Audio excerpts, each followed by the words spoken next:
Okay, good morning.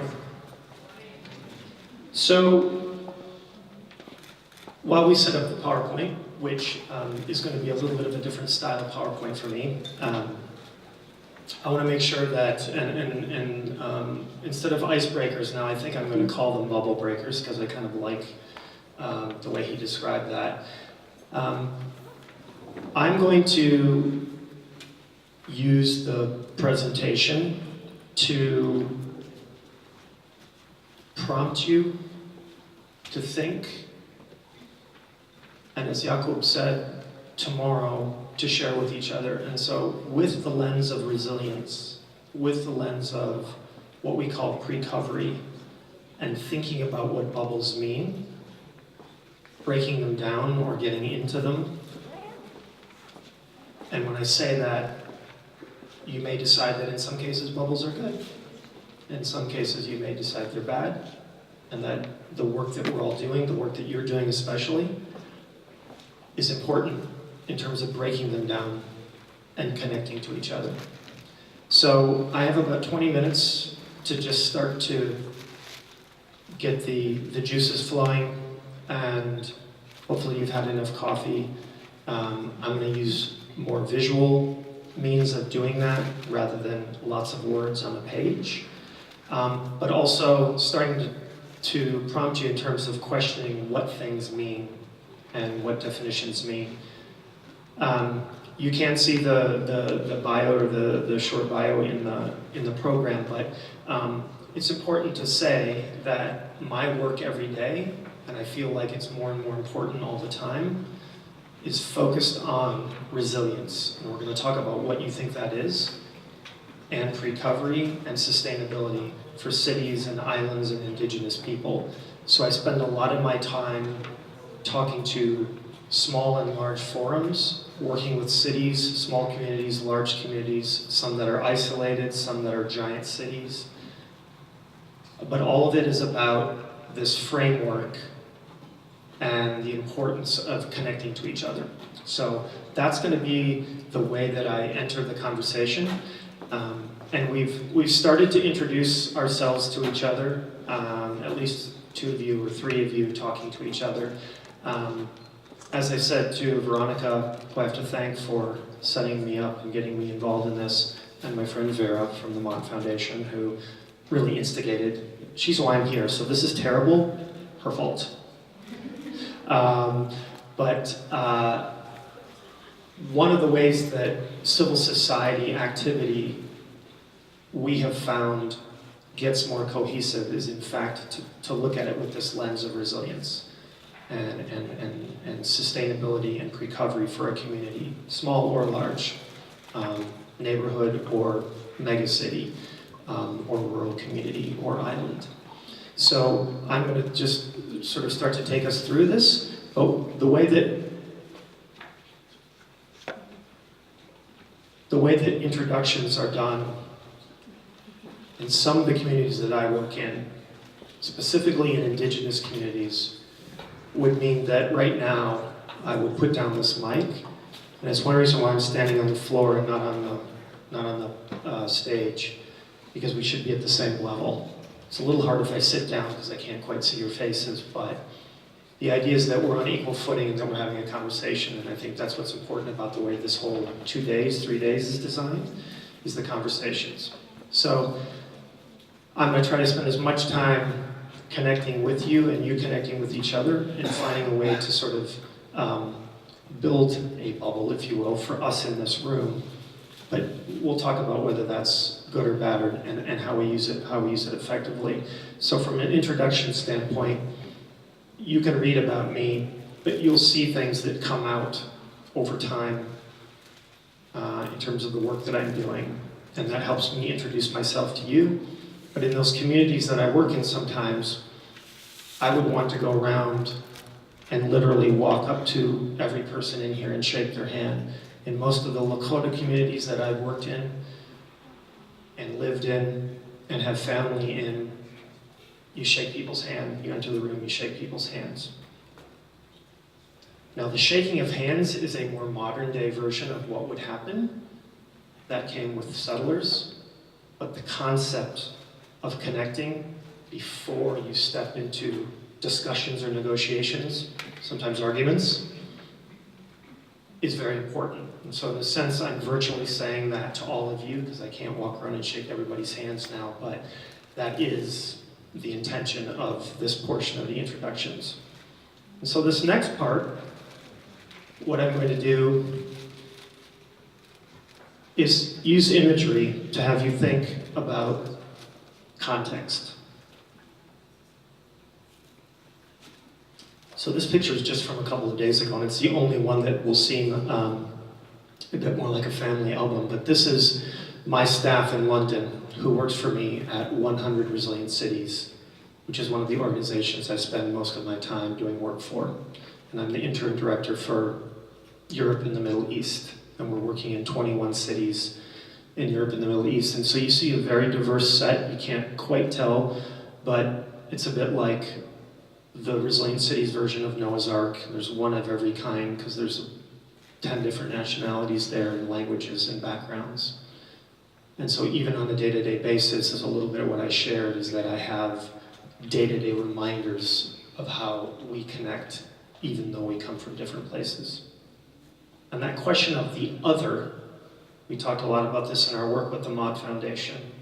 The question of other, the question of fear of other, is really important. So this is Monday night, as a matter of fact. Us sitting down to break bread and spend some time together with our CEO, when we don't always get time to do that. But from this point forward, I'm just going to show you a series of pictures to start to get you thinking. No dialogue from me. So this will be a quiet moment, which is not normally what a lecturer or guest speaker does, but I want you to just sort of look at them and think about them and think about what they mean to you.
Okay. So I'm going to ask you to just throw out a few words. Have a look at those images, different places in the world. What comes to mind? Don't make me pick on someone. You'll be voluntold. You'll be voluntold. Diversity. History and present. Diversity. Diversity. Mission. Mission. Mission. Struggle. Struggle. Friendship. Life. Power. nature and culture. Values, cause, Locality. mortality, cohesion. Okay, great. So, the point of the pictures is that in some ways there's no right answer, because this is the diversity, this is the fabric, this is the constant swirling change. And of course I could send an editorial or give a comment or take time to talk about every single picture and who was in it and where it was.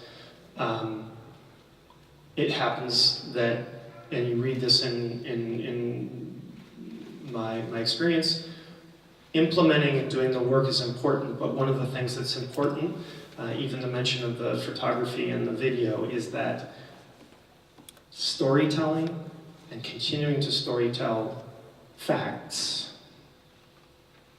is super important. So the imagery itself, all of those pictures I shot, except for the first one of the group of us, because I'm in it. That would be magical. The idea, though, is that from all of those places, there's community there. And part of the thing about bubbles that I'm triggering for you to think about for the next 2 days is the negative and the positive of bubbles. In my work around resilience and around civil society, we talk a lot about the difference between a community, a movement, a network, and in some cases, some of those images show a place that's all three of those. But some of those bubbles can be unifiers, whether it's religion and spirituality, whether it's a place, whether it's a team, whether it's a musical event, a musical group. Any of those images, any of those places, all of those as communities who have a common purpose can bring us together.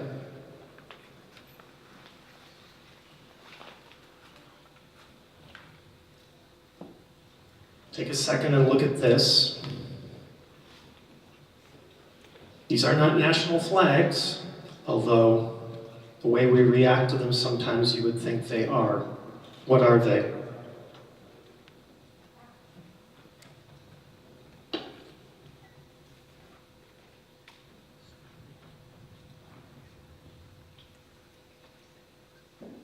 You recognize some of them?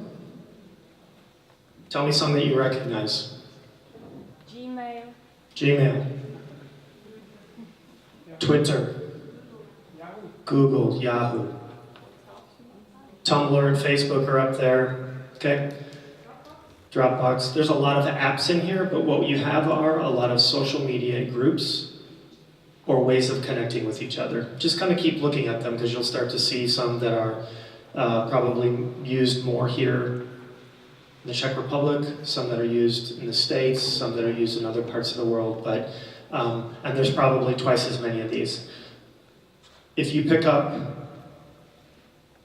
which is a scary thing, I didn't even know where it was, you pick up my phone, there's a good number of those on here. So one of the major changes that we see in civil society work and in work in general and in information flow and bubbles is that we have these with those. There are people who continue to believe that technology and things like social media, the internet, open web usage breaks down bubbles. But I can tell you that from the recent American experience and probably the recent UK experience, these things and bubbles did exactly the opposite, right? And we know in the work that we're doing all over the world in various places that there are active attempts to use these the wrong way. So as we think about bubbles, you could think about every single one of those as a bubble. You could think of them as a community, a unifying community, which would be fantastic. And that's how I tend to use them. But like anything else, they've been used in other ways. or they've just been pushed aside. So the idea is that things that we feel sort of inherently bring us together can also be used in the other direction. So we have to be very, very, very specific about how we engage with each other. And for me, that means these kinds of moments, being with people directly, like actually talking to you, one-on-one or in a group like this, are even more important than ever. It's what we've always done, whether it was around a fire or around a fireplace or in a meeting hall or in a lecture hall or in a parliament or whatever it might be, in a village square. And so my view of Facebook was that it's a village square, but that's not exactly how everybody views it or uses it, and especially as of late. So these are, start to think about how these can be used in your work or not used or abused, and what the results are if we don't do this, if we don't look each other in the eye.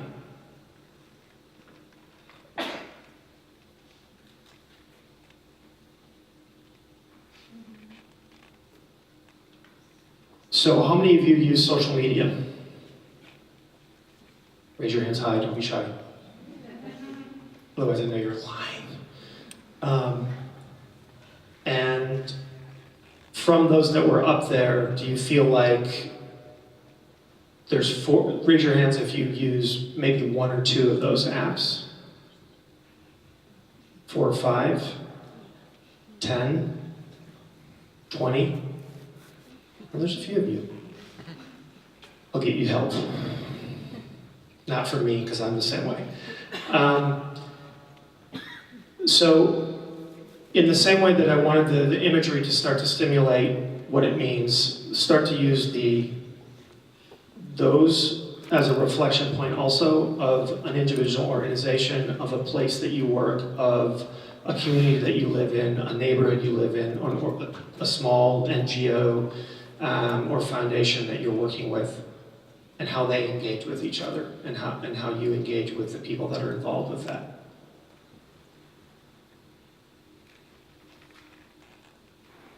So, we spend a lot of time in our work, both with my hat of the 100 Resilient Cities program from the Rockefeller Foundation, but also with the Island Resilience Initiative from the Global Island Partnership, and quite frankly, in all the other work that I do that's related to resilience and what we call recovery.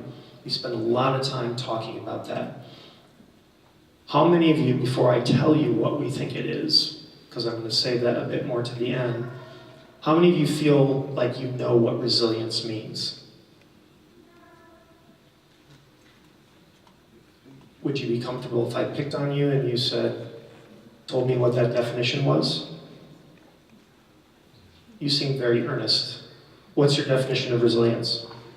You, yes. I don't have a real definition, I have metaphors.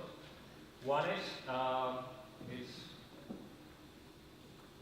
a capacity to bounce back as a jelly or as a ball. So to get back to the shape when it's pushed. The other could be image of the bird phoenix. So when it dies, it gets it reborns. So like these two images is what I have in mind. Probably more. These two. Great.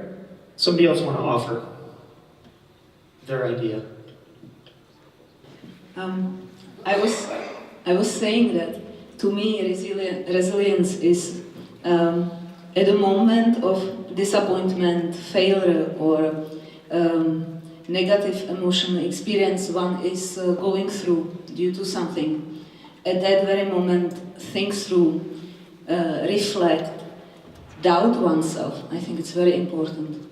And after this is done with some results, then get up, get to the point when one was before the negative or harsh thing happened, and go on from that point. Just somehow join the two and continue. Great. Thank you for doing that again.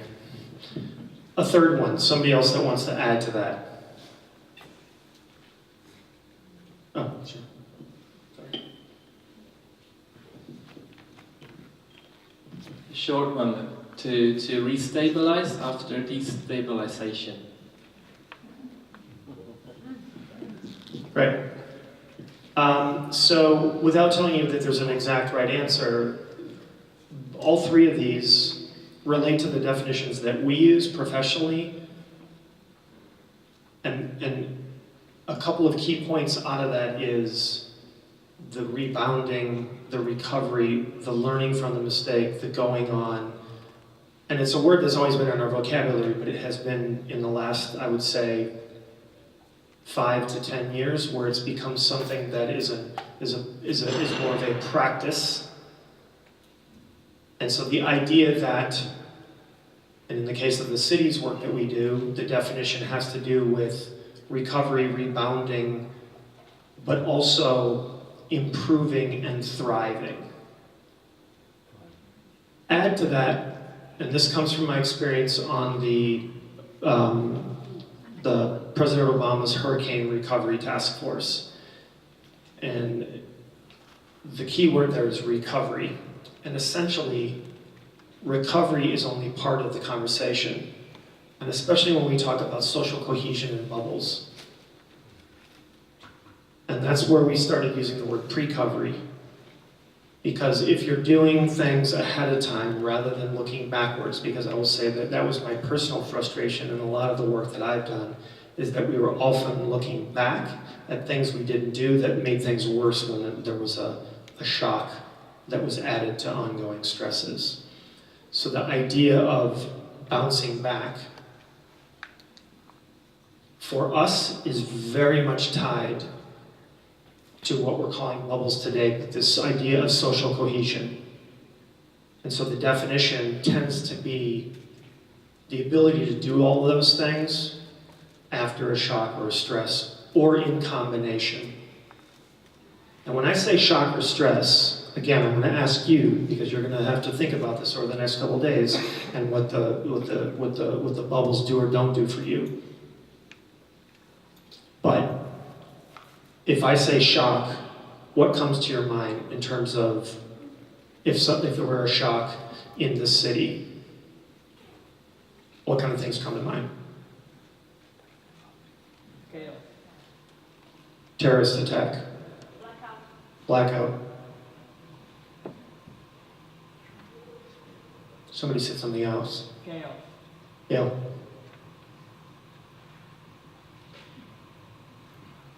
Anything else? Great place within the life environment. Oh, okay. You want to repeat that? Okay, so when I walk around the city and I find a great place, something which is really shocking for me. So, what's the stress then?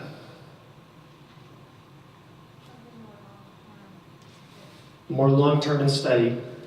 What else? What's a stress? What's a specific stress maybe in this city? Pollution. What? Traffic jams. Traffic congestion. And those two things are like, I don't mean to do direct kind of urban intervention, but those are probably related.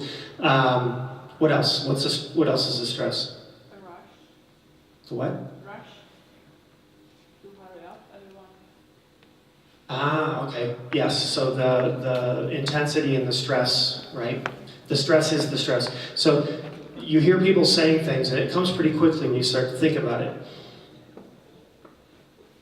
Research has clearly shown that when social cohesion is greater, that in a shock or stress, and especially in the combination of the two, people recover, rebound, adapt, and thrive better. So part of my mission for all of you is to take those things and think about it in terms of those bubbles. Because one of the things that obviously concerns all of us is when those bubbles aren't permeable, they're isolating. Like the apps and online, instead of being an open door, it actually helps close doors. As they say in the civil society space, closing space. It's a worry. It's a worry in a lot of places in the world. It's a worry in this region. It's a worry in the work that we do in various cities around the globe, where we've seen a reversal of the openness that was once there, right? So thinking about resilience as a way of, without putting words in your mouths, you decide what those things are that allow you to combat, to be prepared, to rebound, to recover from the stress or the shock or the combination of the two.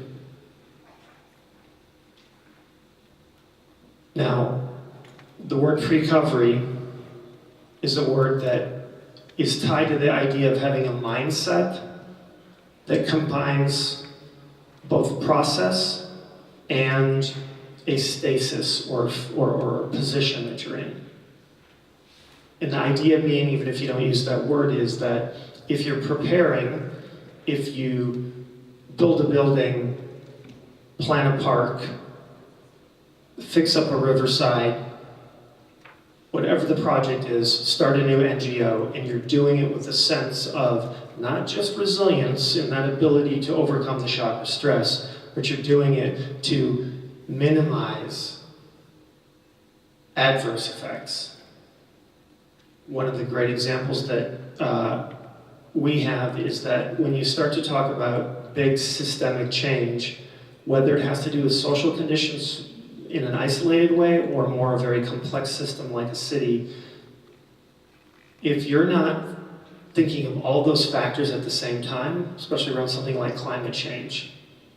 I used to sit in meetings, and it still happens, where the climate adaptation people and the climate mitigation people and the sustainability people and the urban planners still sat in their silos, in their columns, and said, oh, we can't work on that because that's adaptation. We do mitigation. And from a social standpoint, that seems incredibly foolish because we are in this together. But from a construct and from a learning and from an academic sense, and often in the government, those adaptation people do not sit in the same hallway with the mitigation people, or with the urban planners in a city, or with the fire and rescue, or with the housing and transportation people. So if we're going to do this with this mindset, and we're going to do this in a way that makes us more resilient, you think about the workshops that are coming up this afternoon, you think about the way that bubbles can or cannot be reinforcing in that sense. That's a task that I'm prompting you with.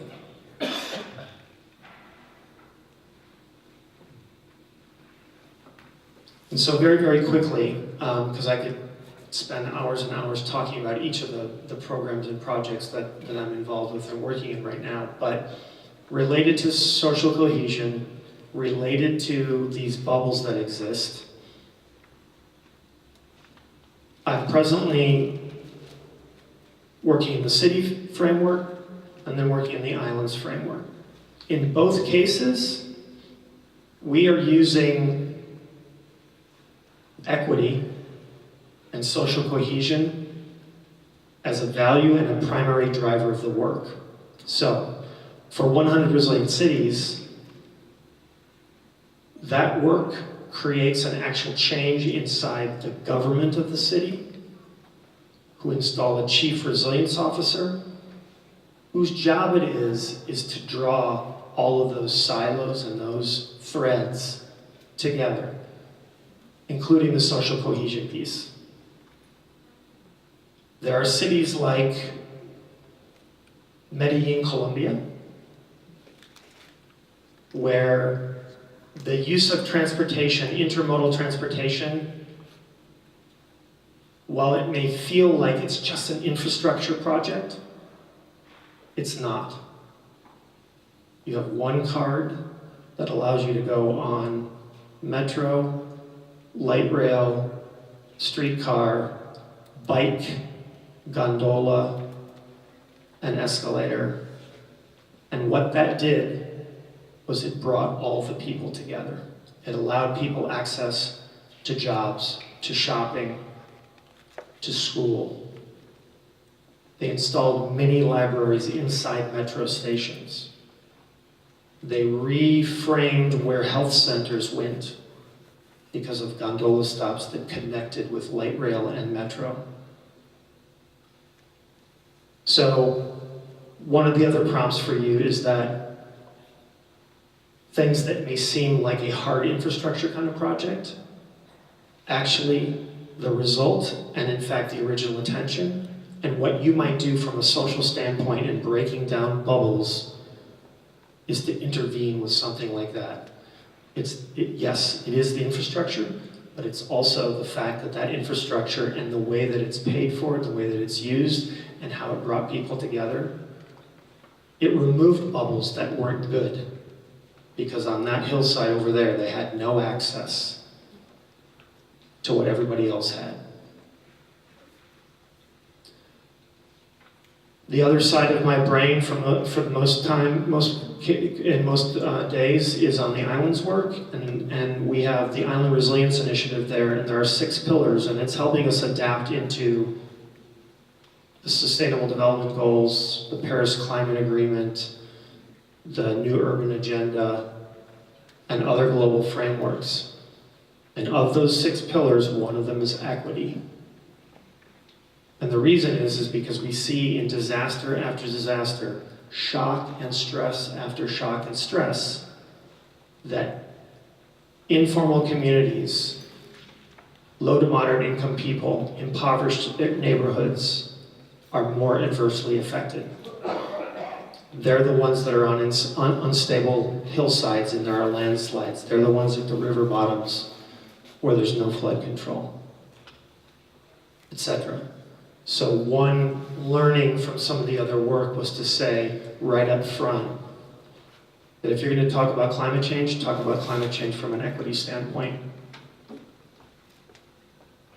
Because some of that other, those people who come here, who come other places, it may be war, but it might be climate change, it might be a drought, it might be such a change in their lives that they would rather risk fleeing than staying.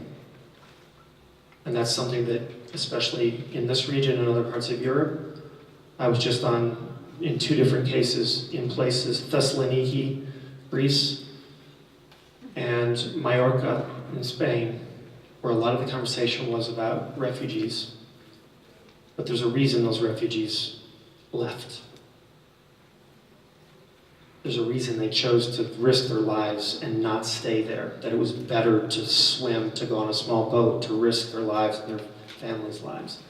So equity being a part of climate change sounds a little bit, it's uncomfortable for people, and I want you guys to think in an uncomfortable manner, even for your neighborhood organizations or your nonprofits or your foundations, here and elsewhere in the region. And think about how those things tie together. The other examples I have, I don't have to go into detail on, but I'm also working on a film in Newfoundland off of Canada, and that film is about disappearing fishing villages. It's an economic story, it's an environmental story, it's a cultural, social loss story, because there are people there that lived in a certain kind of bubble that were adversely affected by environmental and economic issues. And so, as you go out over the next couple of days, but also as you go out over the coming months and years, and you think about how social cohesion plays a role in the way that we function in our communities, but also as we function in our in the work that we do. I would say that in our private conversations as well, that's the thing that I'll keep pushing on. And need to wrap up. That's how you get a hold of me. I'll be here for the next couple of days. And now I think we're going to open it up to the floor. So we'll have large group discussion and then the rest of the stuff that Jakob showed you. So thank you very much.